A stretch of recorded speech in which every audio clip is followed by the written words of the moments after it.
Syukur alhamdulillah, summa alhamdulillah.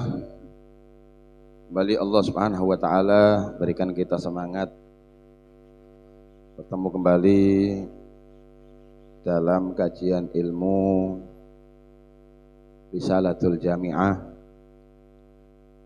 Mudah-mudahan insyaallah duduknya kita di sini mendapatkan nazarah dari Allah dan Nabi Muhammad sallallahu alaihi wasallam. Amin Allahumma. Melanjut pembahasan kemarin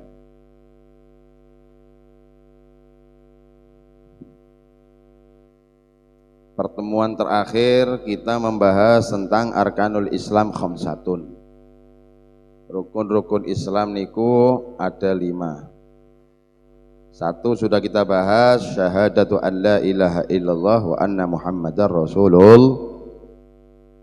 Allahumma shalli ala Muhammad. Kemudian yang kedua, rukun Islam yang kedua apa, Beb? Wa iqamus shalah, mendirikan atau menunaikan salat nggih. Sengaja Allah Subhanahu wa taala letakkan salat niki ba'da syahadat. Alasan yang pertama karena memang salat niku Pak kepala di dalam seluruh amal ibadah yang lain.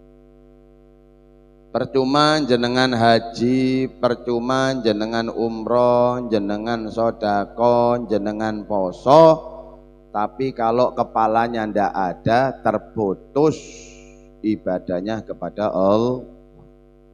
Kepala ibadah niku nopo, Beb? Salat. Siapa orang yang bagus salatnya, istiqomah salatnya, rajin sembayangi, walaupun posone yo kacar-kacir, nggih. Walaupun zakate yo kadang zakat, kadang sodako.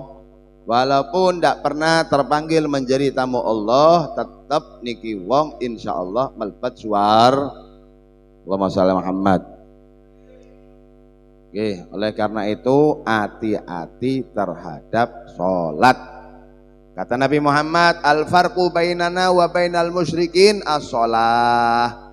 Perbedaane kita niki Pak wong muslim kalih wong musyrik, wong non Islam niku napa? Salat. Lek sing liyane niku Pak, ngapunten wong non muslim juga ngerjakno.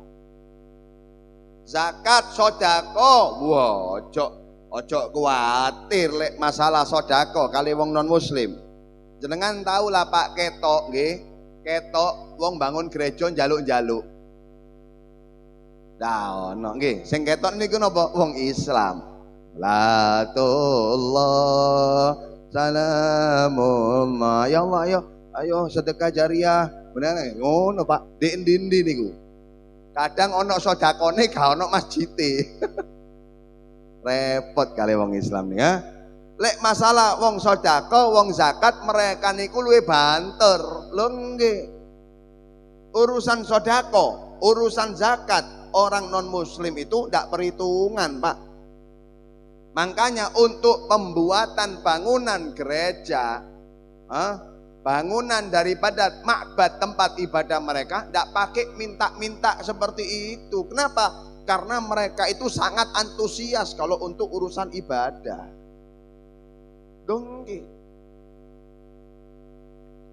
Masalah puasa, loh, wong non muslim ya poso.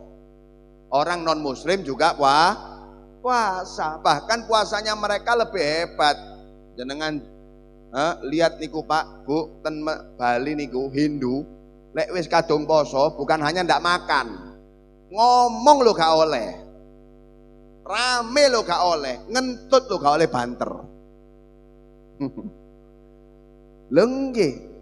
Posone luar biasa. Memang benar-benar puasa di dalam seluruh aktivitas, bukan hanya makan. Dan itu 24 jam. Masalah puasa, mereka juga puasa. Masalah haji, gak ngenteni wong ahli ibadah. Koruptor saiki lek kepingin melayu toko KPK, yo haji. Lho nggih. Koruptor sakniki lek kepingin lari dari KPK ben ketokan, wah niki wong Islam umroh.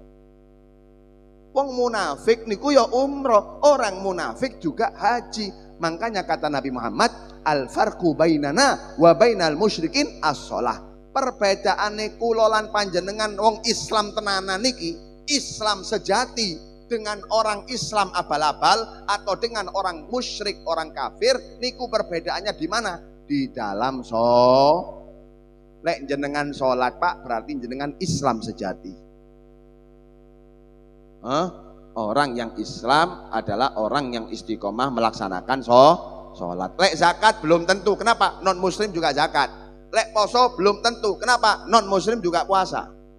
Lek ibadah haji umroh belum tentu. Wong munafik ya ibadah haji umroh. Tapi lek sembayang gak gampang, Bu. Sembayang niku tanda orang Islam saja. Makanya di dalam hadis Nabi SAW bersabda,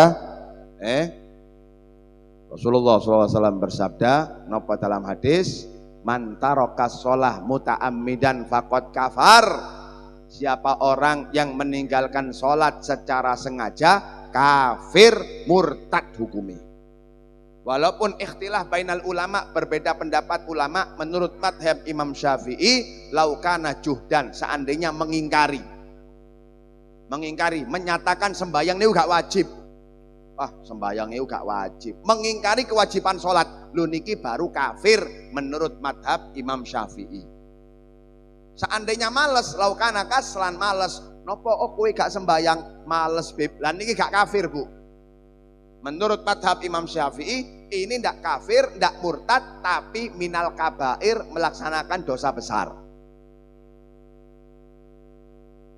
Menurut madhab Imam Ahmad bin Hambal, siji malih, ulama niku berbeda pendapat sesuai dengan idroknya, sesuai dengan ijtihadnya masing-masing.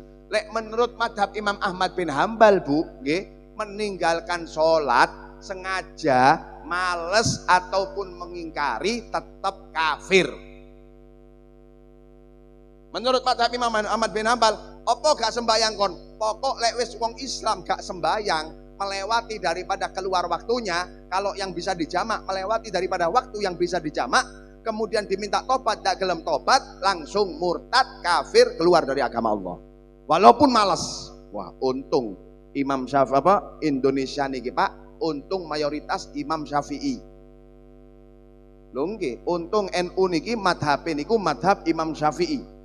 Kenapa? Seandainya kita bermadhab Imam Ahmad bin Hambal, ya wakeh kathah wong Indonesia niki keluar dari agama Allah Subhanahu. Sampai ten kitab niku Pak, nggih. Di kitab itu seandainya ada pasangan suami istri, salah satunya ndak sholat, entah istrinya ndak sholat atau suaminya ndak sholat. Ini bukan menurut madhab Syafi'i ya. Kalau menurut madhab Syafi'i dosa besar. Menurut madhab Imam Ahmad bin Hambal langsung fasakh. Pernikahannya ini rusak. Kalau sampai menjalin hubungan niki zino dadine.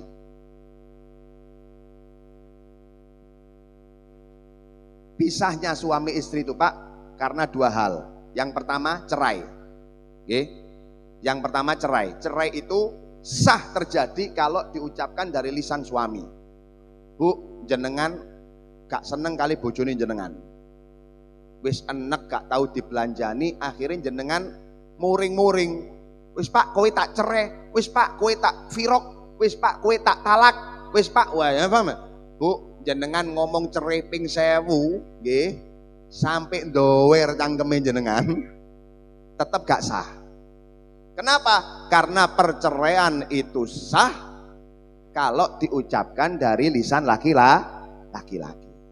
Tapi lek wis wong lanang ngucapno kali bojone cerai, firok, talak, niki langsung putus hubungannya walaupun guyonan. Kulo guyonan Beb, gak ono guyonan Pak urusan cerai niki. Kulo emosi Beb, khilaf. Gak kroso Beb, sedang kalap. Gak ono kalap-kalapan lek urusan cerai. Makanya hati-hati terhadap perkara cerai. Kalau sudah terucap sengaja gak sengaja, guyon gak guyon, emosi gak emosi, terkontrol gak terkontrol, tetap jatuhnya cerai. Makanya hati-hati nggih. Hati-hati. ojo sampai mudah-mudah mengucapkan daripada kalimat tersebut.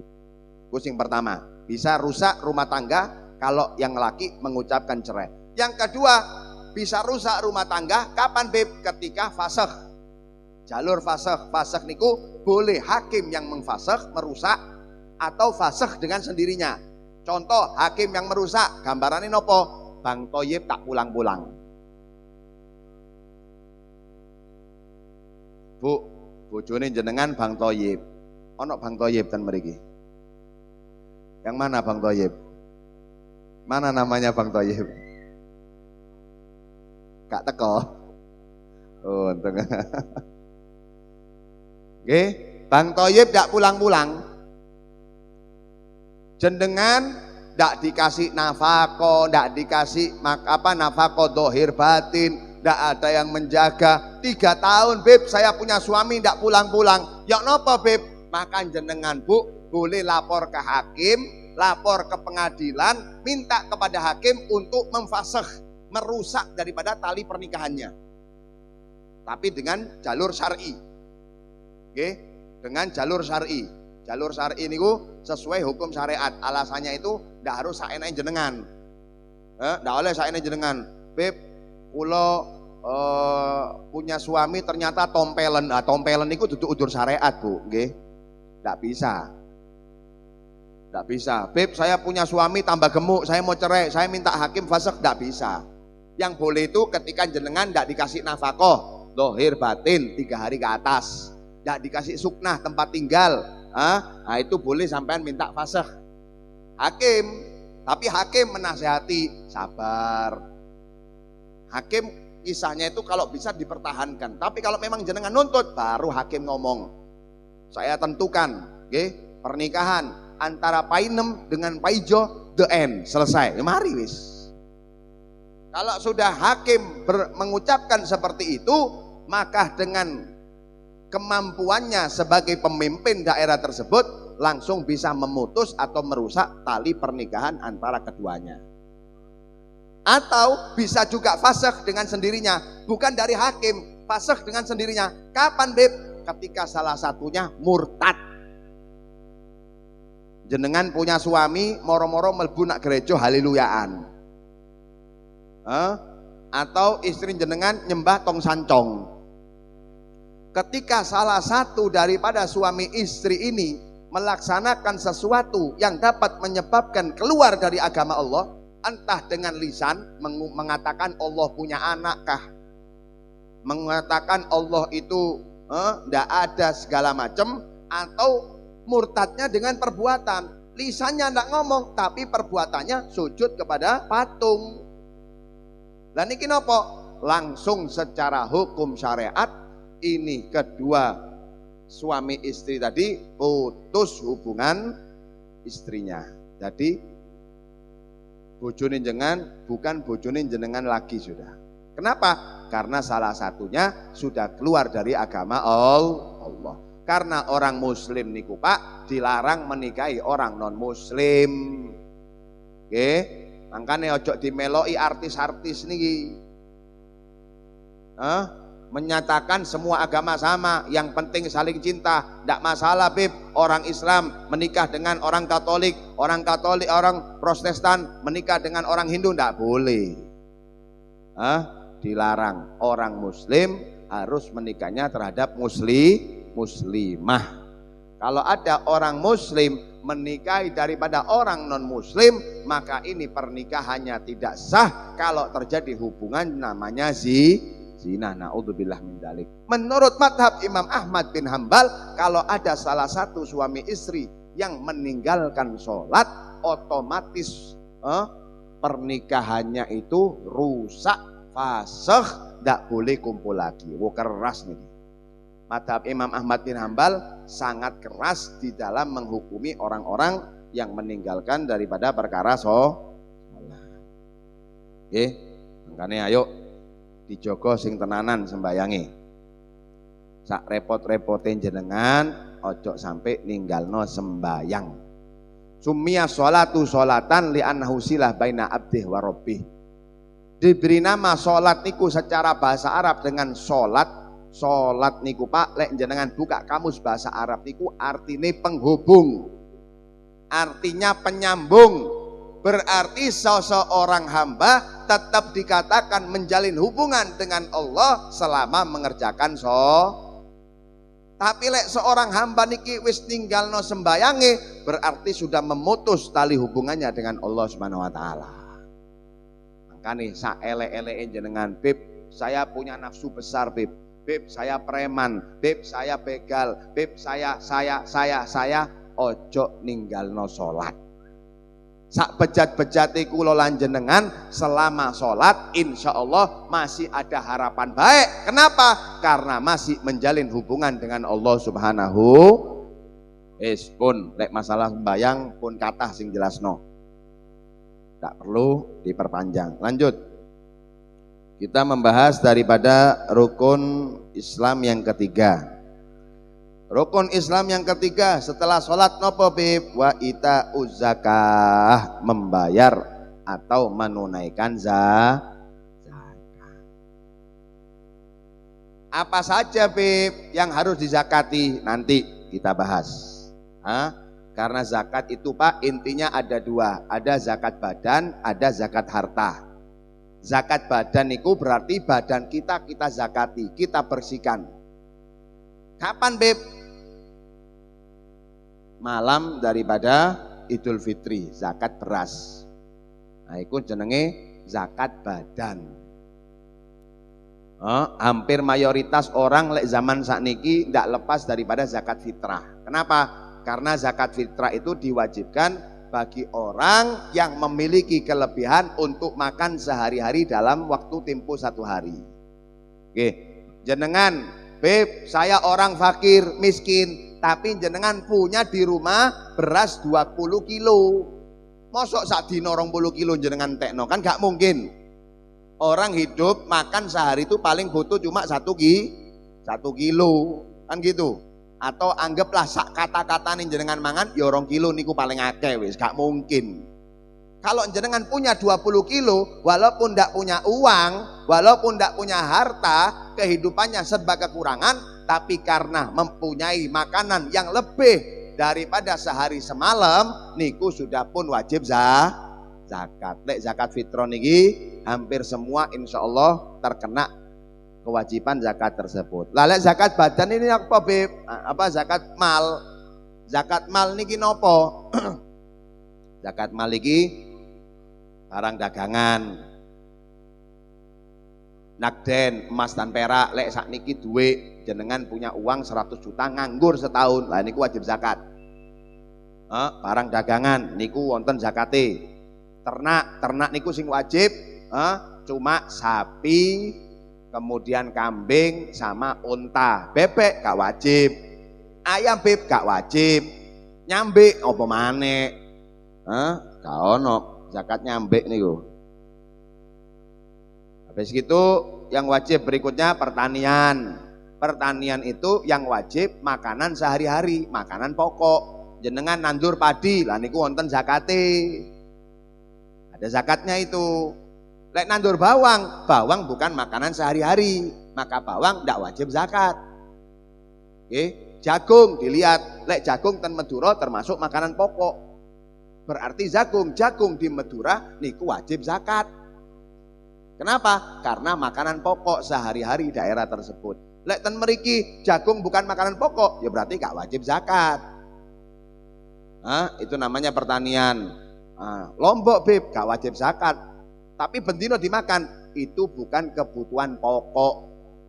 Lombok niku sambel niku cuma nopo yo, hiasan daripada makanan, pelengkap daripada yang wajib dizakati itu makanan pokoknya, beras, gandum, jagung. Nah niku wajib zakat. Perkebunan ya wajib zakat, tapi perkebunan sing wajib niki cuma anggur sama kurma. Selain anggur sama kurma gak wajib zakat. Beb, saya punya perkebunan apel, gak wajib zakat. Beb, saya punya perkebunan duren, gak wajib zakat. Alhasil itu nanti kita terangkan secara detail, nanti ada di bab zakat.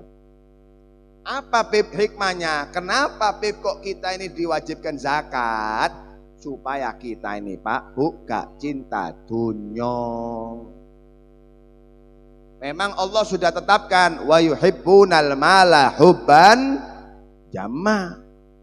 Menungso niki cinta kepada harta dengan cinta yang luar biasa. Makanya timbullah yang namanya cinta dunya. Lah untuk menghilangkan cinta dunya niku nopo Beb? Dengan melaksanakan hal kebalikannya. Jenengan cinta dunya, untuk menghilangkan cinta dunya kebalikannya jenengan kerjakno. Oh berarti buat dunya. Buat dunya niku dengan zakat atau sedekah. Ngerti nggih? Cara menghilangkan sifat buruk itu dengan melaksanakan kebalikannya. Beb, yok nopo cara ngilangno sifat sombong? Yo tawadu, rendah diri, rendah hati. Yok nopo carane? Nyapu masjid,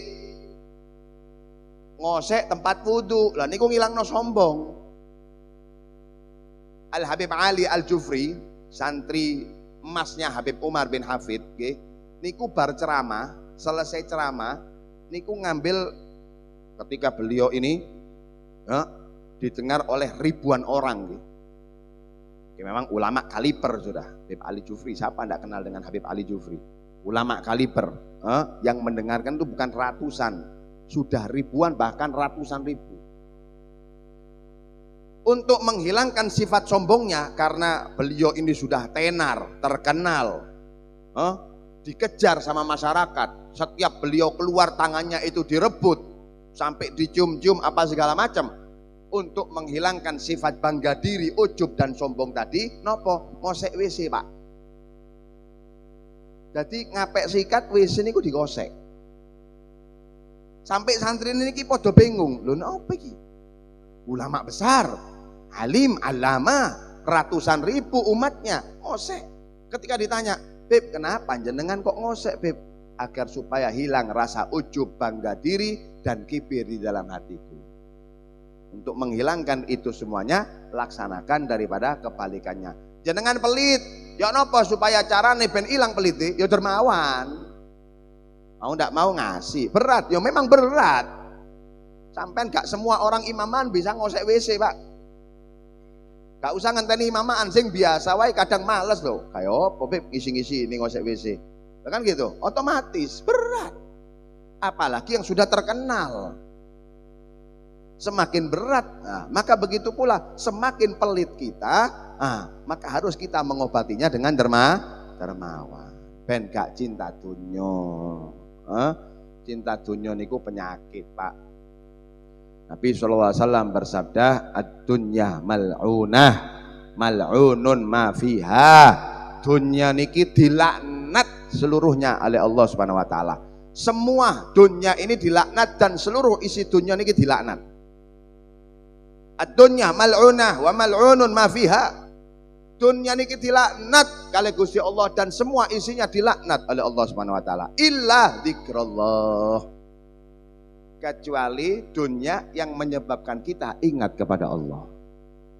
Riwayat yang lain, illa ma'ana ala taqwallah. Kecuali dunya yang membantu kita untuk takwa kepada Allah. Dan ini gak dilaknat. Contoh, jenengan beli mobil. Kalau beli mobil ini tujuannya untuk membantu takwa kepada Allah, maka itu bukan cinta dunia Pak. Dunia itu tidak dilaknat. Dunia itu dilaknat kalau cuma untuk syahwat, kalau cuma untuk nafsu, kalau cuma untuk bangga-banggaan, sombong-sombongan, lah niki baru dilaknat. Tapi kalau dunia nih jenengan niku sebagai wasilah untuk meraih akhirat dan ridho Allah, niki dunia gak dilaknat oleh Gusti Allah Subhanahu wa taala. Pakai contoh jenengan.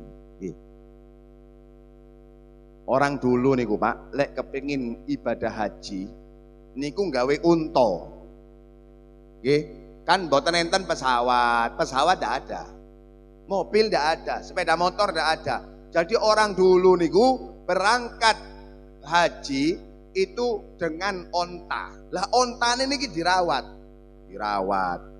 dibikinkan kandang, dikasih makan, dimandikan, dibersihkan dari kotoran, dijaga dari penyakit, dikasih obat, dijauhkan daripada mara bahaya. Tujuannya apa? Apakah cinta dunia? Enggak, tujuannya untuk mengajarkan, mengantar untuk ibadah. Aku ini ngerawat untuk gawe nanti saya simpan melaksanakan ibadah haji. Begitu pula kula lan jenengan iki, lek jenengan iki kerjane nggih supaya mendapatkan rezeki yang halal, supaya bisa berangkat haji umroh, supaya bisa zakat, supaya bisa sodako. Niku dunia jenengan gak dilaknat. Kenapa? Karena mengantarkan akhirat dan meraih ridha Allah. Terus sami kayak saya beli mobil. Saya beli mobil tujuannya apa? Ben gak masuk angin. Oleh aku merene sepedaan, yo mulai nih adem panas, Pak. Bibi gak zuhud, montore apik. Zuhud apa, kiai apa? Loh, ini bukan cinta dunia. Ini bentuk merawat diri, jenengan turu, makan enak, beli kendaraan, itu supaya apa? Dakwanya lancar, ngono Pak. Jadi ojo disuudoni. Wah, bikin ngomong tok tapi yo cinta dunia lo, suudon jenengane.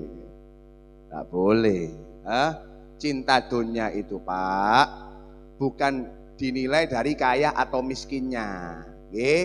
Makanya kata Sayyidina Hasan, orang itu dikatakan zuhud bukan ketika dia tidak punya harta, rumahnya reok bocor kabeh, mukanya kusem gondrong gak karu-karuan. Ini namanya bukan zuhud, ini kempro. Baju compang-camping, niki zuhud loh, belum tentu. Zuhud itu bukan seperti itu Pak. Bukan kemudian pakaiannya suwek-suwek, gak tahu atus, kelambine motone yo keteen, niki zuhud gak cinta dunya, kelambine sarungi saulan yo iki tok, iki zuhud. Bukan, iku kempro. Zuhud itu Pak, nggih, menjadikan dunia itu di tangan, bukan di hati. Loh niki lho zuhud. Dunianya itu cuma di tangan, bukan di hati. Makanya ketika sahabat ditanya oleh Rasulullah, kaifa asbahtum? Bagaimana keadaan kalian pagi ini? Apa kata sahabat? Ya Rasulullah, hari ini emas dan batu nilainya sama di hatiku. Lah niki zuhud. Emas sama batu nilainya sama di hatiku. Lah ini baru zuhud. Kadang maaf Pak, orang yang tidak punya tapi pikirannya dunya tok. Salat mikiri dunya. Kepingin tuku iki Allah. Lah, padahal gak duwe. Miskin omahe bocor kabeh. Apakah ini zuhud? Enggak. Kenapa? Karena di dalam hatinya tertanam cinta dunia. Walaupun sembahyang eling dunya, ngaji eling dunya, ten majlis eling dunya. Lho niki baru pecinta harta, pecinta dunia ya ini. Ada orang kaya raya, rumahnya mewah, mobilnya bagus, tapi ketika sholat khusyuk nangis. Ini nandakan dunia tidak ada di hatinya. Al-Habib Husin bin Syekh Abu Bakar bin Salim, nih penting. Habib Husin bin Syekh Abu Bakar bin Salim, niki wong zuhud tapi kaya raya Pak. Beliau ini kaya raya luar biasa. Sampai ditegur, Beb, jenengan niki makrufe zuhud tapi kok sugih. Montore yo apik, omane yo mewah. Apa jawab beliau? Seandainya Allah ambil seluruh hartaku, rumah, kendaraan, kapal, semuanya diambil oleh Allah sekaligus kontan, sedikit pun tidak membuat aku kecewa, sedikit pun tidak membuat aku sedih. Kenapa? Dunia tidak di hatiku. Seandainya diapik kabeh kali Gusti Allah, nggih, wis sedikit pun tidak membuat aku sedih. Lah kalau kita kan enggak, 100.000 hilang kepikiran sak minggu, padahal hilangnya 100.000. Lho niki dunyane diapik kabeh kali Gusti Allah, belas gak membuat aku sumpek, gak membuat aku sedih, gak membuat aku kecewa, gak membuat aku ngerusulo di sisi Allah Subhanahu wa taala. Niki zuhud. Tetap gak percaya Bu? Alah ngomong ya iso. Kata beliau, loh saya ini tidak ngejar dunia, justru dunia yang ngejar saya. Dunia yang ngejar saya, gak percaya, enggak gak percaya, kabeh iso ngomong beb, oh yo, gak percaya, yuk. Itu kurma Yaman, kurma Yaman kumpulkan, masukkan semua di kapal, kirim kemana? Ke Irak. Irak itu Pak tempat kurma terbaik. Jadi kualitas kurma terbaik itu ada di Irak. Semua kurma super itu adanya di Irak. Sedangkan kurma Yaman niku kurma yo ngapunten gak sipir api, rodok pahit. Kalau dibanding sama kurma Madinah, kurma Irak yo beda. Sami kali jenengan niki nggih ngirim apel ten Malang, yo gak payu. Ayo apel Bojonegoro wis mengkeret-mengkeret lho Bu. Didol apel Malang yang super, apel Batu sing seger, ya gak payu apel jenengan. Secara akal nggih gak bakal laku, tapi untuk membuktikan ucapan beliau wis gak apa-apa kiriman. Sak truk full. Akhirnya dikirim sampai di Baghdad. Sampai di Baghdad didol. Ya benar Pak, gak payu. Kenapa? Memang kurmanya tidak seberapa bagus dibandingkan kurma Baghdad. Yang lainnya laku-laku, niki sak minggu, 2 minggu, 3 minggu, sampai sebulan tidak laku belas. Siji loh, sak kilo loh gak laku. Akhirnya membuktikan apa maksudnya Habib ngirim. Singkat cerita, akhirnya Allah kasih penyakit. Allah kasih penyakit Baghdad, yang mana penyakit itu tidak bisa sembuh kecuali dengan kurma Yaman. Jadi pahitin niku sing garak obat. Penyakit ini, wabah ini di Irak tidak bisa sembuh kecuali dengan kurma Yaman. Lah ten Irak gak ono sing dodolan kurma Yaman kecuali dodolannya Habib Husin bin Syekh Abu Bakar.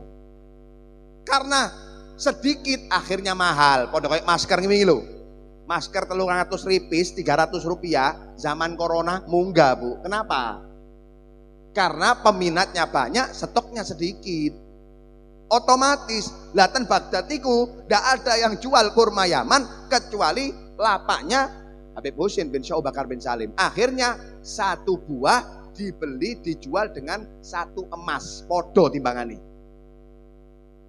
1 kurma dijual dengan 1 gram emas. Timbangannya sama. Bayangkan, beliau bawa sak kapal. Pulang bawa kurma sak kapal, kurma Yaman. Pulang beliau bawa emas sak kapal. Bingung warga Yaman. Ajib, emas sak kapal, duduk kaleng-kaleng niki. Sak kapal full emas, baru percaya bahwa memang beliau itu bukan mengejar dunia, tapi beliau orang yang dikejar oleh Memang benar Pak. Allah Subhanahu wa taala berfirman di dalam hadis qudsi. Allah niku berfirman, titip wasiat kepada dunia. Ya dunia, man khodamaki fastakhdimi. Siapa orang yang khidmat kepadamu, uripe ngelek dunya tok, melek dunya, sadurunge turu dunya mikir cicilan meneh nagih meneh. Wah, siapa orang yang pikirannya fokus sama dunia, fastakhdimi, perbudak dia. Allah wis wasiat kali dunya, lek ana wong uripe 24 jam golek kowe tok, perbudak. Lihatan Pak, orang yang tujuannya cuma dunya tok, mangan lu ambek kalkulator.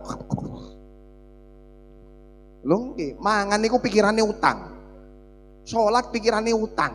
Sampai gak iso turu, ngombe sanek dhisik. Kenapa? Utang sing dipikiri. Diperbudak 24 jam. Tidak ada waktu buat anak, tidak ada waktu buat istri. Lho nggih, kacar-kacir urusane. Kenapa? Ngejar dunia. Akhirnya diperbudak sama dunia. Niki wis firmane Gusti Allah. Ya dunia, man khadamaki fastakhdimi. Siapa orang ya yang senantiasa khidmat kepadamu, mengerahkan seluruh waktunya untukmu, perbudak dia. Tapi sebaliknya, waman khodamani, siapa yang khidmat kepadaku, ibadah. Yo ngajari arek-arek Quran, ngajari arek-arek sembayang, yo bangun masjid, bangun musola. Siapa orang yang khidmat kepada Allah, fakhdimi, khidmat kepada orang tersebut. Dunyo sing dikongkon ngejar, Bu. Dunyo sing dikongkon khidmat kepada orang yang khidmat kepada Allah. Lho niki bukti ini. Memang ada orang niku Bu yang dikejar dunia niku ono. Loh iya. Sahabat Abdurrahman bin Auf. Siapa tidak tahu sahabat Abdurrahman bin Auf? Orang yang paling kaya di Mekah. Ketika hijrah ditinggal semua Bu. Yo toko nih, yo dagangan nih. Hijrah dari kota Mekah menuju kota Madinah tidak bawa apa-apa kecuali baju. Bertemu dengan kaum Ansor. Dikasih cuma lapak cilik, dikasih cuma kios kecil, tapi dikembang-kembangkan tetap menjadi orang yang paling kaya di Madinah.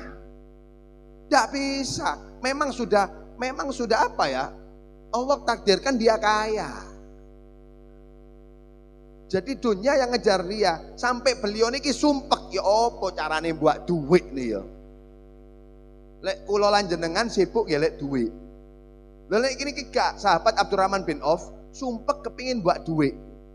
Sampai singkat cerita akhirnya Madinah niku gagal panen. Karena ditinggal perang waktu itu, gak dirawat, gak dipupui, gak disirami, pulang semua hasil panennya ini rusak.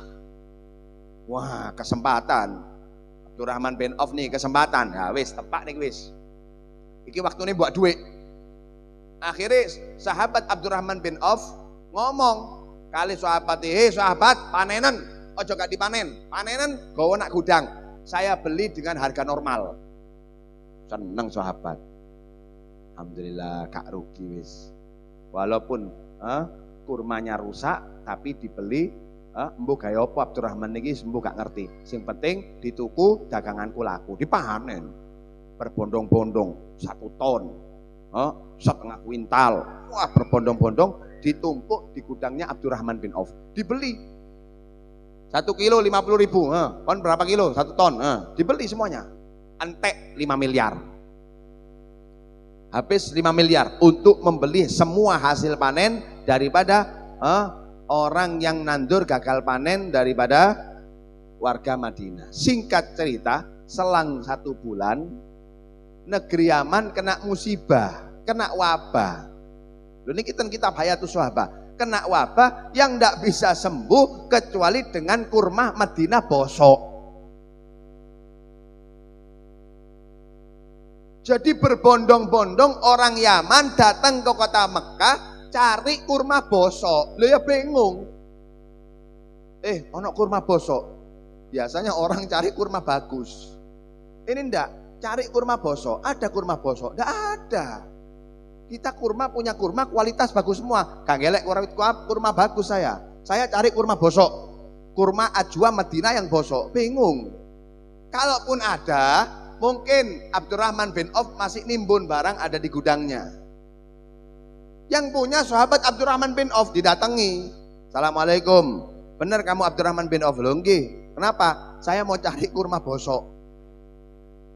Buat apa? Nggih, saya punya di tempat saya ini terkena wabah musibah penyakit yang tidak bisa sembuh karena kurma bosok. Saya siap beli dengan harga 3 kali lipat.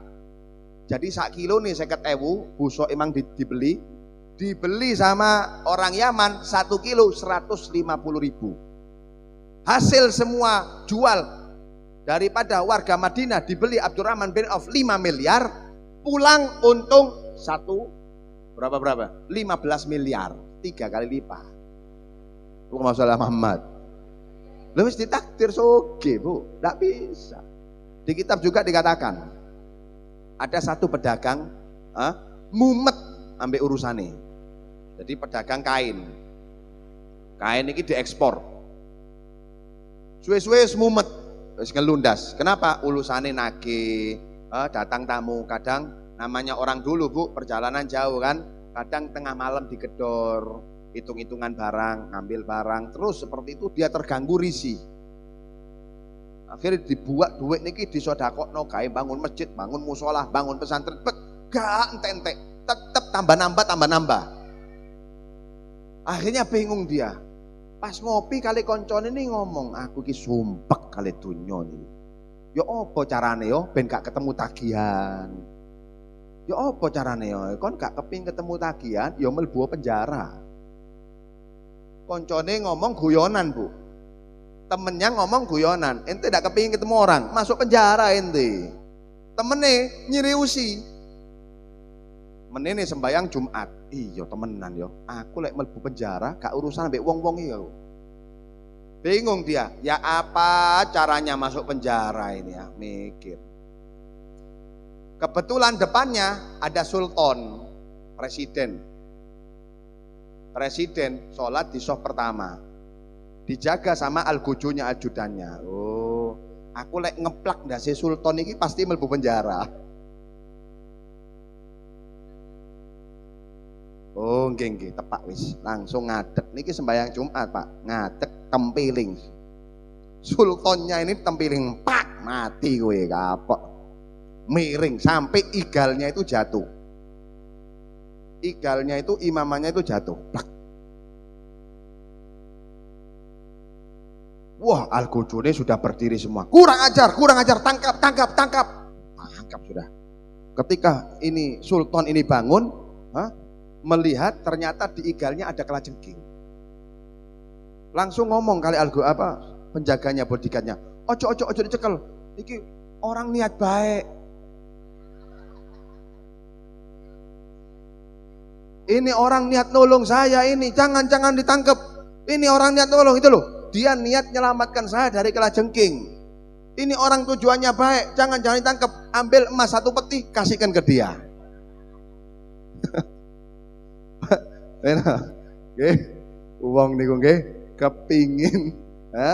kepingin apa jenenge? Masuk penjara supaya lepas dari dunia, lah kok tambah dateng dunianya. Makanya jenengan lek ono Pak Camat keplaken ndase.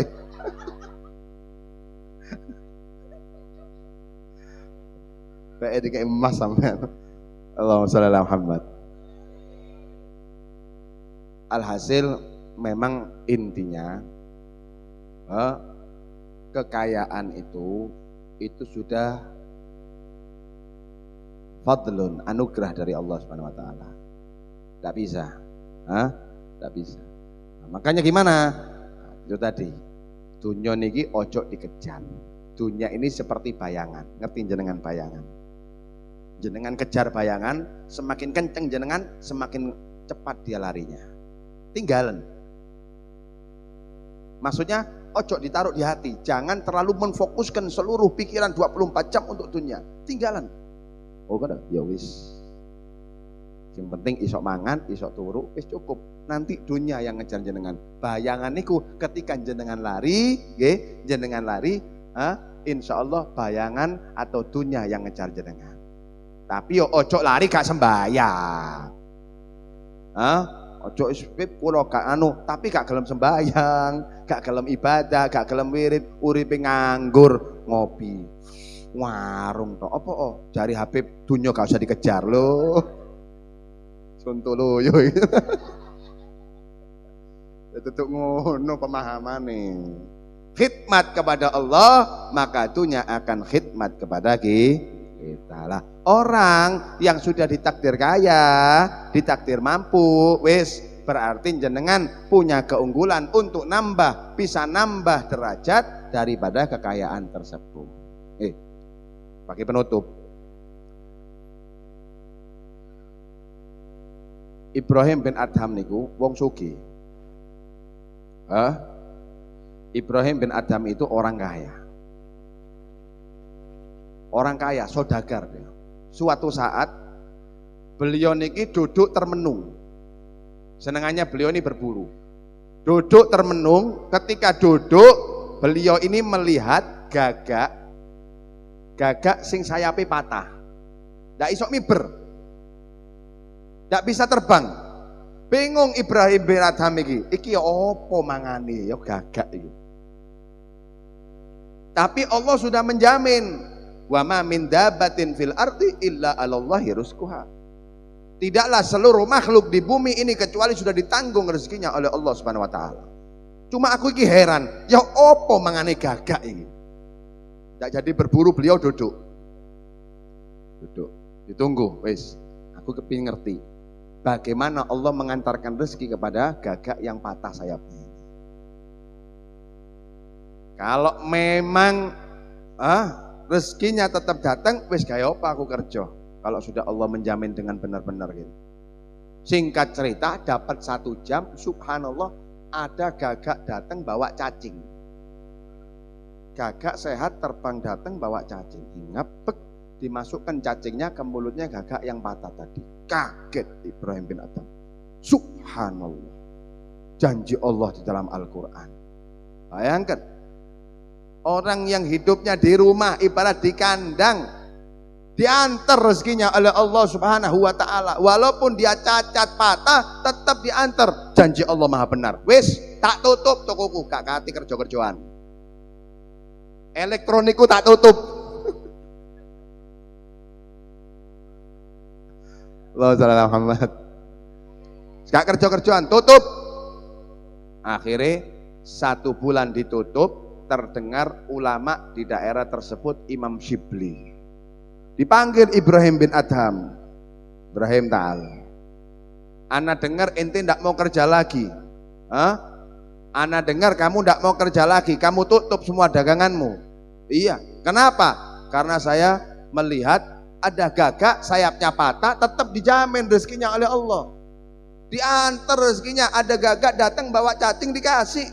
Lah buat apa saya capek-capek 24 jam kerja kalau sudah Allah menjamin rezeki saya? Dinasehati sama Imam Shibli, ya Ibrahim, tidak semua orang itu jalur hidupnya seperti kamu. Ono wong sing banting tulang 24 jam yo gak sugi-sugi. Ada orang yang kerja sedikit ya alhamdulillah lancar. Tidak semua orang ini bejone seperti kamu.